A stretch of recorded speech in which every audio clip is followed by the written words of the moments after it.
Halo guys, kembali lagi dengan gue Kuro guys. Kali ini kita akan lanjutin rangkuman light novel Kumo-de Sugana Nika sebelumnya atau part 7. Jadi yang belum nonton part sebelumnya, gue saranin kalian nonton dulu biar lebih enak memahami alur ceritanya. Oke, langsung aja kita masuk ke konten.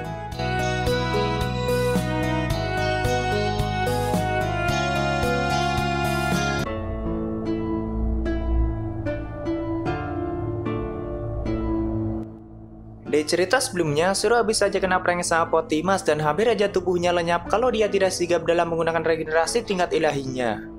Dan jika Yuvan tidak langsung menangkapnya di udara, mungkin saja Potimas akan langsung membunuhnya di bawah di saat Shiro sedang melakukan regenerasi. Sama halnya jika Arella yang ada di posisi itu, pasti dia juga akan terluka karena ledakan dari Basoka Potimas sangat dahsyat. Tubuh Arachne Shiro itu sangat keras guys, bahkan lebih keras dari perisai manapun yang ada di dunia itu.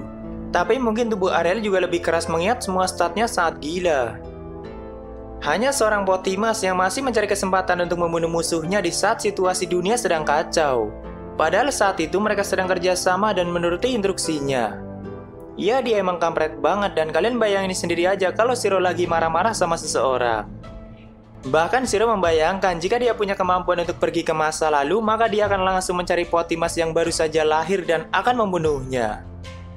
Oh iya, saat terjadi ledakan, Shiro dengan cepat langsung melemparkan tubuh Yuvan, makanya dia tidak ikut terluka. Saat ini Potimas dan Arella sudah memasuki UFO lewat lubang yang dibuat oleh Shiro, dan Shiro sendiri bersama Yuvan langsung menyusul ke sana diikuti oleh naga angin lainnya. Sesampainya di sana, Potimas dengan santainya dan tanpa rasa bersalah menanyakan apakah mereka baik-baik saja. Tentu saja Yuvan langsung marah-marah pada Potimas dan menegaskan apakah Potimas sengaja menyetel Basoka itu agar meledak. Potimas menjawab kalau iya memang kenapa. Tiba-tiba Yuvan langsung menebas tubuh Potimas dengan cakarnya, tapi Potimas dengan cepat bisa menghindarinya. Lalu Potimas mengatakan apakah kalian yakin akan membunuhku, karena jika Potimas mati maka mereka akan kesulitan mengatasi inti JMA. Di sini Potimas merasa sangat yakin kalau Shiro, Yuvan, dan Arel tidak akan membunuhnya karena hanya dia yang memahami senjata G-Flat itu. Makanya dia sangat tenang dan melakukan apapun seenaknya. Tapi Shiro yang udah terlanjur marah dan tambah kesal dengan sikap Potimas mengayunkan sabitnya pada tubuh Potimas sampai 2 kali. Karena serangan yang pertama Potimas bisa menghindarinya dan serangan yang kedua hampir saja mengenainya, tapi Arel dengan benangnya langsung menghentikan tubuh Shiro. Arel bilang dirinya paham kalau Shiro sangat kesal dan ingin membunuh Potimas, tapi kita masih membutuhkan pengetahuannya untuk mengatasi benda super besar ini. Tapi walaupun sudah seperti itu, Potimas masih saja memprovokasi mereka. Di sini cukup lama Yuvan terus ribut sama Potimas, tapi Potimas sangat pintar memainkan kata-katanya sampai akhirnya membuat Yuvan diam. Yuvan juga mengatakan kalau kemarahannya bukan hanya untuk dirinya, tapi juga demi Shiro yang hampir saja terbunuh. Karena kan emang Yuvan tidak tahu kalau Shiro itu abadi. Tapi untuk yang kesekian kalinya, Yuvan terlihat keren bagi Shiro. Bahkan jika Shiro seekor naga mungkin udah jatuh cinta sama Yuvan, itu Shiro sendiri yang bilang dalam hati. Berarti udah ada 2 naga yang bikin Shiro kagum, yaitu Alaba dan Yuvan. Tapi bos mereka atau Dewa Gulie malah terlihat bodoh dan pecundang bagi Shiro. Kembali ke Potimas yang saat itu semakin yakin kalau mereka tidak akan membunuhnya. Bahkan dia tidak menyangkal kalau dirinya akan melakukan hal yang sama nantinya, seperti memasang jebakan lagi pada Shiro dan Ariel atau mencari kesempatan untuk membunuh mereka di saat mereka sedang lengah. Dia juga menyuruh Ariel untuk menjaga sikap bawahannya atau Shiro yang dia maksud. Karena Potimas tahunya kan Shiro bawahan Ariel. Tapi Ariel yang juga ikut kesal langsung merobohkan tubuh Potimas dan menginjaknya dengan kuat. Arel juga mengancam Potimas lagi kalau dia masih macam-macam maka Arel akan langsung membunuhnya. Tapi Potimas malah semakin menantangnya dan cukup marah karena posisi Arel yang menginjaknya seperti penghinaan bagi Potimas. Tidak berhenti sampai situ, Arel juga menawari Shiro apakah dia juga ingin menginjak tubuh Potimas untuk melampiaskan kemarahannya. Jelas Shiro langsung semangat guys dan bertukar posisi sama Ariel atau gantian menginjak tubuh Potimas. Cuma Shiro tidak hanya menginjaknya, tapi juga melubangi pantat Potimas dengan kaki laba-labanya. Karena Shiro berpikir kalau tubuh cyborg Potimas itu rapat, soalnya terbuat dari logam, jadi Shiro membuatkan lubang pantat untuknya. Saat itu Potimas sampai mengerang, tapi bukan mengerang karena sakit, tapi karena saking marahnya karena merasa sangat terhina dengan perbuatan Shiro. Bahkan dia bilang selama berabad-abad dirinya hidup, belum pernah mendapat hinaan seperti itu. Dan dia juga bersumpah akan membunuh Shiro dengan cara yang paling mengerikan baginya. Dan karena kejadian inilah makanya Potimas sangat dendam pada Shiraori. Saat itu Potimas tidak ada harga dirinya sama sekali guys. Ya walaupun itu cuma tubuh cyborgnya, tapi Potimas itu mempunyai penilaian tersendiri terhadap robot atau tubuh ciptaannya. Sedangkan Ariel sampai ngakak sambil menepuk-nepuk lantai UFO, lalu reaksi Yuvan dan bawahannya tuh seperti ini guys.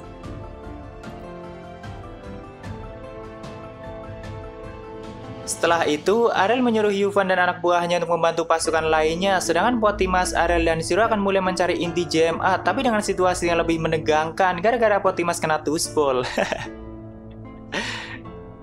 Waktu itu Potimas juga mengatakan kalau tidak dalam situasi genting seperti ini, maka dirinya akan langsung mengerahkan kekuatan dan membunuh Zero dengan cara yang paling keji.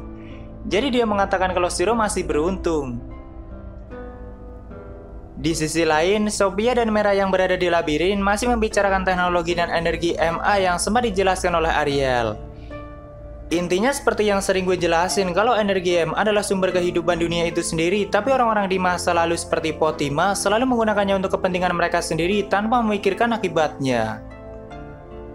Seperti halnya membuat senjata kuno sebesar dan secanggih G-Flat yang membutuhkan energi MA sangat besar untuk mengisi intinya. Dan karena mereka lah dunia hampir saja mengalami kehancuran di masa lalu. Tapi dengan adanya sistem seperti saat ini, energi MA bisa dipulihkan sedikit demi sedikit walaupun masih jauh dari kondisi semula dunia itu. Sophia dan Mera juga cukup khawatir dengan adanya Potimas bersama Zero dan Ariel, tapi Sophia dan Mera sangat percaya pada mereka dan tahu seberapa kuatnya Zero dan Ariel. Yang pasti mereka tidak akan mati walaupun dalam keadaan yang sangat genting sekalipun. Tapi hanya mengingat Potimas saja udah membuat Sophia dan Mera marah, dan beberapa kali Sophia mengucapkan kata yang cukup kasar untuk mengekspresikan kekesalannya. Tapi Mera menasihatinya kalau seorang wanita tidak seharusnya mengucapkan kata kasar berkali-kali. Ya, mereka berdua terus ngobrol dan bercerita satu sama lain. Kembali ke tempat Zero.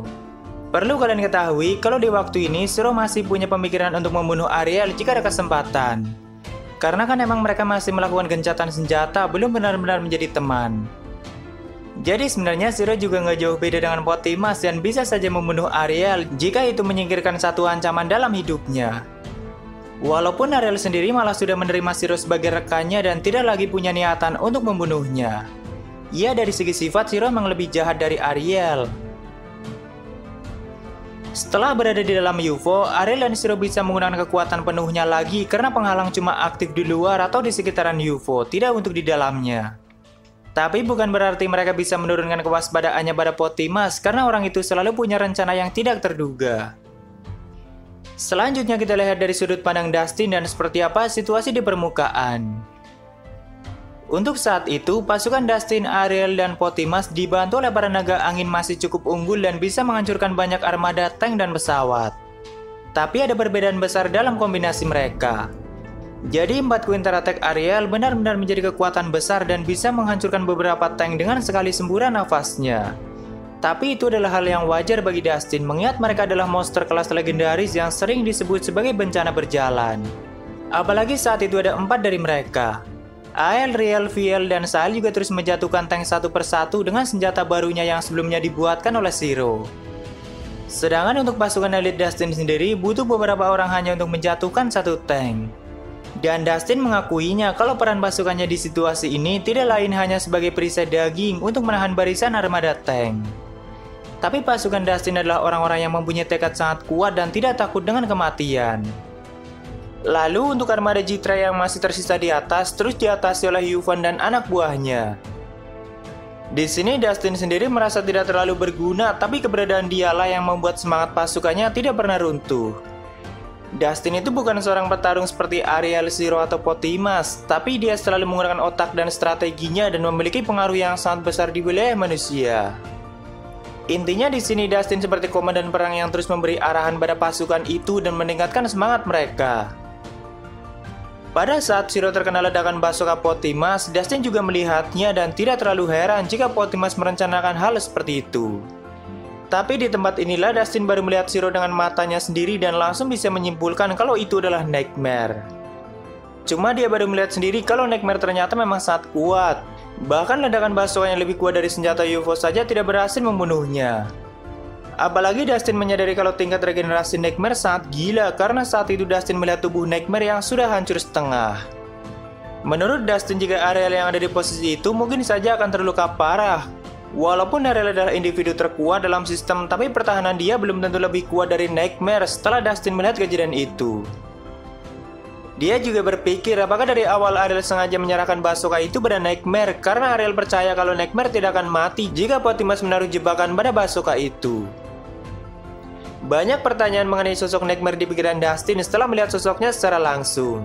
Dan seberapa berbahayanya dia sampai-sampai Ariel menganggapnya setara atau bukan bawahan. Walaupun di sini Dustin sudah melihat kekuatan Zero, tapi menurutnya kekuatan Ariel masih jauh lebih besar dan mampu untuk membunuhnya. Tapi kenapa Ariel tidak melakukan itu padahal mereka berdua sebelumnya adalah musuh? Hal itulah yang masih belum dimengerti oleh Dustin. Setelah berpikir cukup lama, Dustin mengingat kalau dulu Ariel pernah menanyakan konsep keabadian dan itu adalah sesuatu yang tidak biasa. Dan dengan menggabungkan informasi yang didapatnya, Dustin mengambil kesimpulan kalau Nightmare mempunyai keabadian yang bahkan Ariel sendiri tidak bisa mengatasinya. Karena hanya jawaban itu yang masuk akal bagi Dustin.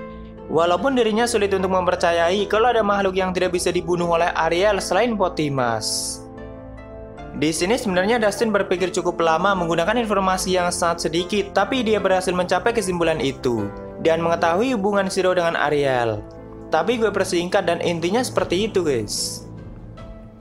Saat itu Dustin memperhatikan kalau pasukan Optimus terlalu hati-hati dan hanya menyerang tank yang berusaha mendekatinya. Mereka tidak ikut maju menyerang dan Dustin curiga kalau Optimus memiliki rencana lain. Karena tidak mungkin Optimus membawa pasukan selemah itu dan bagi Dustin mereka masih belum mengeluarkan kekuatan penuhnya. Tapi tak lama kemudian Ariel, Viel, dan Sal memancing banyak armada tank menuju pasukan Optimus. Seperti memaksa mereka untuk bertempur dengan kekuatan penuh.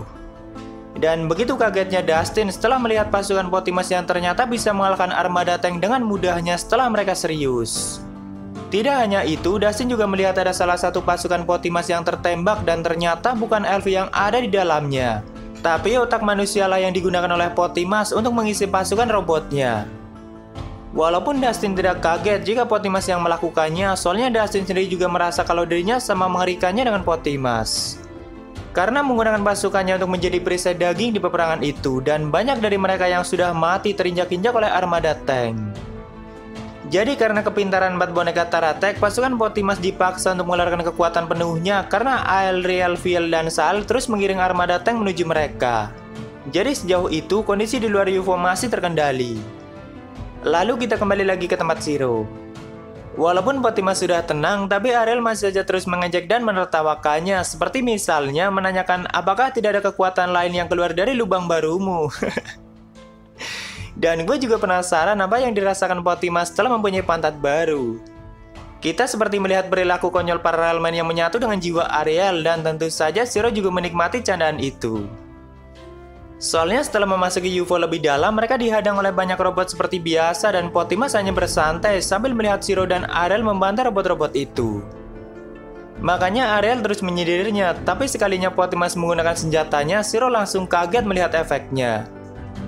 Karena itu berbeda dengan senjata yang terakhir kali Optimus gunakan dan ini jauh lebih kuat. Bahkan menurut Zero kekuatannya mungkin setara dengan Bazooka sebelumnya. Waktu itu robot yang ada di dalam UFO sangat banyak dan terus muncul, tapi mereka semua seperti mainan bagi ketiga monster ini. Karena kekuatan Ariel dan Zero sudah tidak lagi dibatasi oleh penghalang. Zero aja cukup santai sambil melihat kemampuan Gelatoni Ariel yang cukup jarang digunakan, dan itu adalah kemampuan yang rusak bagi Zero. Karena Ariel bisa melahap apapun dan menjadikan energi baginya sekaligus memulihkan SP-nya. Mau itu logam, sihir, apapun itu, Ariel bisa melahapnya menggunakan kemampuan Gelatoni selama itu masih dalam jangkauan dia. Walaupun Zero mempunyai 2 skill dari seri 7 dosa mematikan, yaitu Pred dan Slot, tapi dia sangat ingin mempunyai kemampuan praktis seperti Gelatoni karena itu seperti cheat yang rusak bagi Zero. Tiba-tiba di sini sabit Zero semakin memancarkan aura gelapnya dan Zero sendiri tidak tahu kenapa sabitnya semakin berkembang dengan sendirinya. Dan karena dia ingin membersihkan aura gelap itu, jadi dia mengayunkannya dengan santai. Tapi efeknya sampai menghasilkan tebasan yang begitu kuat dan menghancurkan banyak robot yang ada di sekelilingnya. Padahal robot-robot itu cuma terkena aura gelapnya, bukan sabitnya secara langsung. Ariel dan Potimas saja langsung berhenti bergerak dan menatap Shiro dengan bingung, karena tebasan sabit Shiro sangat dahsyat guys. Tapi Shiro tetap memasang wajah datarnya agar mereka tidak curiga, padahal dalam hati Shiro sangat kaget kenapa sabitnya terus bertambah kuat. Tapi itu sangat menguntungkan bagi dia untuk menggertak Potimas dan seolah menunjukkan kalau Shiro masih memiliki kekuatan yang lebih dari itu. Lalu Ariel yang melihat itu malah jadi terbawa suasana dan mengatakan kalau Shiro mulai serius berarti dirinya juga akan serius. Seketika Ariel menambah kecepatannya seperti orang gila dan menghancurkan banyak sekali robot sambil terus maju ke ruangan selanjutnya. Shiro dan Potimas saja sampai nganggur karena semua robot itu dibantai sama Ariel. Jika mereka bertiga mau serius dari awal dan mengarahkan semua kekuatannya, mungkin tidak butuh bantuan orang lain untuk mengalahkan semua armada G-Tetra dan G-Try. Dan setelah semua robot disingkirkan oleh Ariel, akhirnya mereka sampai di ruang tengah yang menyimpan inti JMA. Tapi kita menuju ke Dewa Gulie dulu guys. Saat itu Gulie sedang memandangi senjata G-Meteo yang sudah menarik banyak asteroid di luar angkasa. Gulie merasa kasihan pada manusia di masa lalu yang bersusah payah menciptakan senjata secanggih itu hanya demi untuk menandingi para naga sejati seperti Gulie. Tapi kenyataannya senjata apapun yang dibuat oleh manusia tidak akan bisa melukai naga sejati sedikit pun. Walaupun G-Meteo mempunyai kekuatan yang bisa menghancurkan planet, tapi senjata itu tidak lebih dari sekedar mainan kecil bagi naga sejati seperti Gulie. Dia hanya cukup mengaktifkan barrier naganya dan sudah cukup untuk menghancurkan G-Meteo dengan mudahnya. Tidak butuh kekuatan lain bagi seorang Gulie untuk menghancurkan senjata sekuat itu. Sama halnya dengan UFO dan semua armadanya, harusnya Gulie bisa dengan mudah menghancurkannya dan menahan ledakan dari inti JMA. Tapi karena dari awal G-Meteo sudah mencapai luar angkasa, jadi Gulie mengurus G-Meteo dulu baru mengatasi UFO dan semua armadanya. Apalagi Potimas tiba-tiba datang seperti memaksa semua orang untuk mengikuti rencananya. Dia selalu memanfaatkan ketidaktahuan semua orang agar menuruti instruksinya. Menurut Gulie, selagi dirinya pergi ke luar angkasa, mungkin saja Potimas sudah melakukan sesuatu yang menguntungkan baginya karena dia adalah orang seperti itu. Dan karena terlalu khawatir pada Ariel, Gulie berniat langsung kembali, tapi tiba-tiba Di menghubunginya dan menyuruhnya untuk menonton saja, atau tidak usah ikut campur dengan senjata UFO. Kalau Di sudah menyuruhnya seperti itu, maka tidak ada pilihan lain bagi Gulie selain menurutinya. Karena jika Gulie sampai menolak, maka Di bisa dengan mudah melenyapkannya. Tapi di sini Gulie memberanikan diri untuk bertanya pada Di alasannya. Di menjawab agar itu terlihat lebih menarik dan menghibur dirinya. Ya, walaupun Gulie sudah menduga itu jawaban Di karena dia memang seperti itu. Tidak ada hal lain yang dipedulikan oleh Di selain hiburannya sendiri. Gulie hanya bisa berharap semoga saja Ariel dan yang lainnya baik-baik saja dan bisa mengatasi inti JMA. Tapi Gulie juga yakin selama Shiro masih ada, maka Di tidak akan membiarkan dunia itu hancur karena Shiro adalah anak kesayangannya. Sedikit tambahan, barrier naga milik Gulie adalah versi asli dari semua penghalang yang ada di dalam sistem atau penghalang ciptaan Potimas dan senjata kuno. Jadi mereka hanya versi tiruan dari penghalang asli milik naga sejati seperti Gulie. Tentu saja yang asli milik Gulie jauh lebih kuat dan memiliki jangkauan yang luar biasa. Sekali Gulie mengaktifkan barrier naganya, maka serangan apapun tidak akan berfungsi. Oke, kita kembali ke tempat Shiro.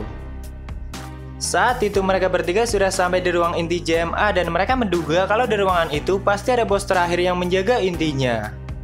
Jadi saat mereka sudah bersiap, Potimas membuka ruangan itu dan ternyata hanya ada satu benda besar yang ada di tengah ruangan.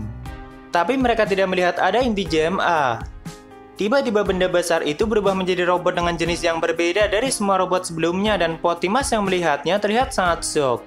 Seperti tidak percaya dengan apa yang dilihatnya. Jadi itu adalah robot dengan jenis yang sama yang pernah dikembangkan oleh Potimas dan robot itu bernama Gloria. Tapi Potimas yakin dirinya tidak pernah menyerahkan rancangan Gloria pada siapapun. Karena itu adalah salah satu senjata andalan Potimas dan ciptaan yang dia banggakan. Tidak hanya itu, ternyata inti JMA yang mereka cari sudah disatukan dengan Gloria itu. Di sini Ariel dan Shiro yang melihat Potimas panik tentu saja ikut panik karena tidak memahaminya. Dan Ariel menanyakan sekuat apa Gloria itu. Potimas menjawab jika yang asli atau miliknya bisa dengan mudah menghancurkan naga kuno sekelas Yuvan. Dan kemungkinan besar versi tiruan ini malah lebih kuat karena menggunakan inti JMA sebagai sumber kekuatannya. Tapi masalahnya bukan itu. Kalau mereka melawan Gloria palsu itu dan menghancurkannya, maka inti GMA yang ada di dalamnya juga ikut meledak. Menurut Potimas, ilmuwan yang sudah membangun semua senjata ini tidak waras, apalagi dia bisa menciptakan robot Gloria walaupun bentuknya tidak mirip. Tapi Gloria itu belum bereaksi karena mereka bertiga belum ada yang berani mendekat. Potimas sendiri tidak punya solusi dan akhirnya mereka memutuskan untuk menunggu Gloria kembali daripada terlalu beresiko.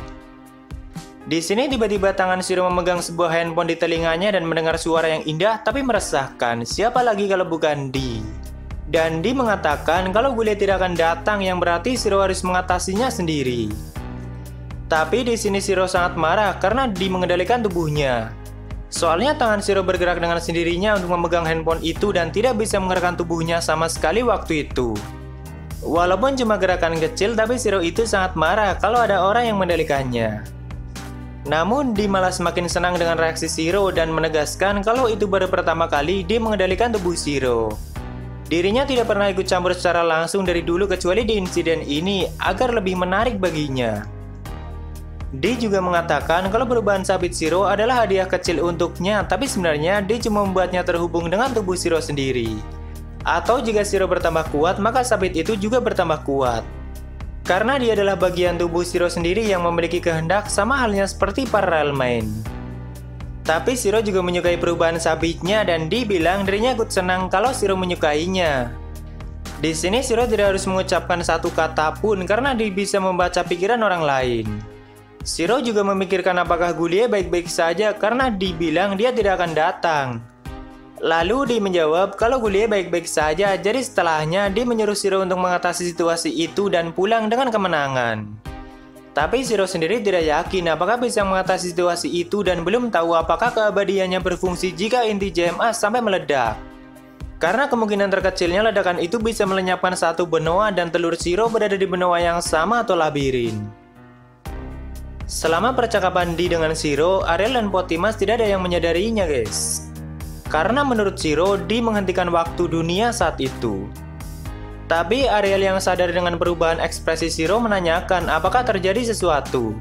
Dan Shiro hanya mengatakan kalau Gloria tidak akan datang. Walaupun Ariel dan Potimas tidak mengerti apa yang Shiro maksud, tapi Ariel yakin kalau Shiro mengatakan tidak datang berarti itu memang benar. Karena tidak mungkin bagi Shiro untuk menjelaskan apa yang baru saja terjadi. Lalu Shiro yang merasa takut kalau hidupnya akan terus dipermainkan oleh Di tiba-tiba memeluk Ariel. Ariel sendiri bingung kenapa tiba-tiba Shiro seperti itu, tapi dia tetap diam agar Shiro memeluknya dengan puas.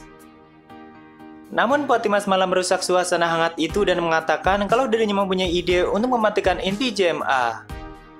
Dia bilang kalau tubuh cyborgnya yang digunakan saat ini dipenuhi dengan kemampuan peretasan yang sangat baik. Jadi Potimas akan berusaha meretas Gloria beserta inti GMA yang ada di dalamnya. Namun saat melakukan itu dirinya akan masuk ke mode lemahnya untuk fokus. Makanya dari tadi dia tidak ingin menggunakan cara itu. Jadi selama Potimas meretas Gloria, Ariel dan Shiro harus melindungi Potimas dan menahan gerakan Gloria agar kabel yang tersambung dengannya tidak putus.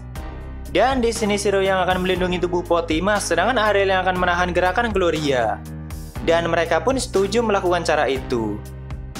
Lalu banyak kabel kecil mulai keluar dari tubuh Potimas dan memasuki tubuh Gloria. Tentu saja Gloria langsung masuk ke mode tempurnya, tapi Ariel dengan cepat langsung melilit dia dengan benangnya. Dan ketika Gloria menembakkan banyak lasernya, Ariel melahapnya dengan menggunakan Glatoni. Jadi Shiro hanya menonton sambil menahan serangan nyasar saja yang menuju Potimas. Tapi tak lama kemudian Shiro merasakan penghalang Potimas yang tiba-tiba aktif di tempat itu, dan tentu saja beberapa kemampuan Shiro tidak bisa digunakan. Dan setelah Shiro melihat ke belakang, ternyata Potimas sudah mengarahkan senjatanya dan siap untuk menembak. Tapi saat itu Ariel malah melompat dan menyingkirkan tubuh Shiro sehingga tubuh Ariel yang terkena serangan Potimas. Dan tentu saja Ariel juga terluka karena mereka sedang berada di dalam penghalang Potimas. Setelah itu robot Gloria juga mengarahkan semua senjatanya pada Ariel yang terluka, diikuti oleh Potimas sendiri. Jadi sebenarnya Potimas berhasil meretas Gloria dan mengunci inti GMA agar tidak meledak, tapi dia memanfaatkan hal itu untuk membunuh Shiro dan Ariel. Dan bagi Potimas, saat itu adalah kesempatan yang sangat jarang terjadi di mana Raja Iblis Ariel sedang terluka di hadapannya dan tinggal sekali serangan dari Gloria dan Potimas sendiri, maka Ariel bisa saja mati. Karena dia sedang berada di dalam penghalang Potimas. Shiro sendiri tidak habis pikir kenapa Ariel malah menolongnya, padahal harusnya Ariel tahu kalau Shiro abadi. Tapi mungkin itu adalah refleks Ariel yang memang sangat baik pada rekan dan keluarganya. Ikatan seperti itulah yang masih belum terlalu dipahami oleh Shiro. Karena merasa harus membayar kebaikan Ariel, jadi gantian Shiro yang akan melindunginya dari serangan Potimas. Walaupun beberapa kemampuannya tidak aktif, tapi Shiro masih memiliki sabit yang sangat kuat. Dia juga mengambil potongan logam yang sangat kuat untuk digunakan sebagai perisai dan menahan tembakan dari Potimas. Setelah itu, dia menebas Gloria dan melemparkan Potimas ke udara sehingga penghalangnya tidak lagi aktif. Lalu Ariel yang sudah bangkit lagi langsung mengajar Potimas dan hanya menyisakan kepalanya. Sedangkan Gloria yang terkena tebasan Shiro langsung lenyap, tapi inti JMA yang seukuran telapak tangan tidak ikut lenyap, jadi Shiro menangkapnya. Dan Potimas yang masih bisa mengeluarkan suaranya tanpa rasa bersalah bilang kalau kalianlah yang menang untuk saat ini. Dan dia juga mengatakan kalau dirinya sudah sempat mengunci inti JMA agar tidak meledak. Lalu meminta Ariel untuk mengantarkan kepalanya ke ruang komando agar Potimas bisa mendaratkan UFO itu. Dia juga mengakui kalau awalnya dia ingin menyerap energi yang ada di inti JMA, tapi energi itu sangat besar dan berada di luar jangkauan Potimas. Makanya dia hanya menguncinya. Tapi di tengah pembicaraan itu, Potimas meneriakkan sesuatu yang membuat mereka bertiga sangat panik dan saling memandang satu sama lain. Karena inti yang dipegang oleh Shiro tiba-tiba mengeluarkan cahaya dan menyerap semua energi yang ada di UFO dan semua armadanya. Potimas berteriak kalau sistem UFO mengirimkan semua energinya ke dalam inti JMA dan memaksanya untuk meledak. Mereka bertiga benar-benar panik, cuma saling menatap satu sama lain. Lalu di tengah kepanikan itu, Shiro menelan inti JMA karena teringat skill Gluttony Ariel yang bisa melahap apapun. Tentu saja Ariel dan Potimas hanya bingung dan tidak mengerti apa yang Shiro lakukan. Tak lama kemudian Shiro merasakan sakit yang luar biasa dan tiba-tiba dirinya sudah ada di tempat lain. Dan mendengar suara sistem kalau ekspansi keilahian sudah mencapai batas maksimal dan mulai melakukan pendewaan. Di sebelah Shiro juga ada dewa yang selama ini sering melakukan percakapan dengan Shiro, yaitu Di. Tapi Shiro sangat tidak berdaya untuk menggerakkan tubuhnya dan hanya terlihat samar-samar. Jadi setelah Shiro menelan inti JMA, Di langsung memindahkannya ke domain para dewa agar jika nantinya meledak tidak sampai menghancurkan dunia itu. Tapi ternyata jiwa Shiro mampu melahap energi sebesar itu dan mencapai tingkat pendewaan. Di juga mengatakan kalau laba-laba tanpa nama akhirnya berevolusi menjadi dewa, jadi dirinya akan memberikan nama untuknya. Dan Di pun menamainya Shiraori atau yang berarti penenun putih. Sebelum Di meninggalkannya, Shiraori bersusah payah untuk menggerakkan tubuhnya hanya ingin melihat wajah Di seperti apa. Tapi setelah melihatnya, dalam hati Shiraori hanya mengatakan kalau itu adalah wajah yang tidak seharusnya dirinya lihat. Dan Shiraori pun tertidur untuk waktu yang cukup lama di dalam kepompong untuk meneruskan proses pendewaannya. Tapi lebih detailnya kita bahas di part berikutnya aja guys. Oke, mungkin disitu aja untuk rangkuman kali ini. Jika ada kesalahan gue minta maaf atau kalian bisa koreksi aja di bawah. Like jika kalian suka dengan video ini dan dislike jika tidak suka tidak apa-apa. Thank you yang ramai, sampai ketemu di video selanjutnya. Salam guru guys.